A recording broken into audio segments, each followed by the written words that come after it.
Hi అండి, welcome to మా ఇంటి ముచ్చట్లు. కూరలన్నిటిలోకి వంకాయ కూర రుచే వేరు. అందులోనూ మామిడికాయ వంకాయ కూర అంటే నోట్లో నీళ్లు రాల్సిందే. కమ్మటి రుచితో నోటికి అమృతంలా ఉంటుంది.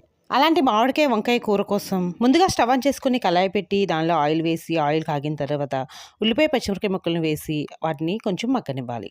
ఒక టమాటాని వేసుకొని టమాటా మగ్గిన తర్వాత వంకాయ ముక్కలను కూడా వేసుకొని వంకాయ కంటకుండా దానిలోని ఉప్పును కూడా వేసుకొని వంకాయలు కొంచెం మగ్గనివ్వాలి. వంకాయ కొంచెం మగ్గిన తర్వాత కట్ చేసి ఉంచుకున్న మామిడికాయ ముక్కలు కూడా వేసుకొని స్టవ్ని లో ఫ్లేమ్ పై నుంచి మామిడికాయ ముక్కలు కూడా బాగా మగ్గనివ్వాలి. మధ్య మధ్యలో కలుపుకుంటూ వీటిని బాగా మగ్గించుకున్నాక దీనిలోకి సరిపడా కారాన్ని కూడా వేసుకొని అలానే కొంచెం పసుపును కూడా యాడ్ చేసి కలుపుకొని కారాన్ని 1 నిమిషం పాటు వేయించాలి. 1 నిమిషం పాటు బాగా మగ్గిన తర్వాత దీనిలోకి సరిపడా వాటర్ని వేసుకొని స్టవ్ని హై ఫ్లేమ్ పైన ఉంచి ఒక 2 నిమిషాల పాటు కూరను ఉడకనివ్వాలి. 2 నిమిషాలు కూర ఉడికిన తర్వాత స్టవ్ని లో ఫ్లేమ్ పైన ఉంచి ఒక 10 నిమిషాల పాటు కూరను మగ్గనిచ్చి తర్వాత దీనిలో సన్నగా తరిగిన కొత్తిమీరను వేసుకొని స్టవ్ ఆఫ్ చేసుకుంటే ఎంతో రుచికరమైన మామిడికాయ వంకాయ కూర రెడీ అయిపోయినట్టు. ఈ కర్రీ అన్నంలోకైనా చపాతీలోకైనా సూపర్ కాంబినేషన్ అండి.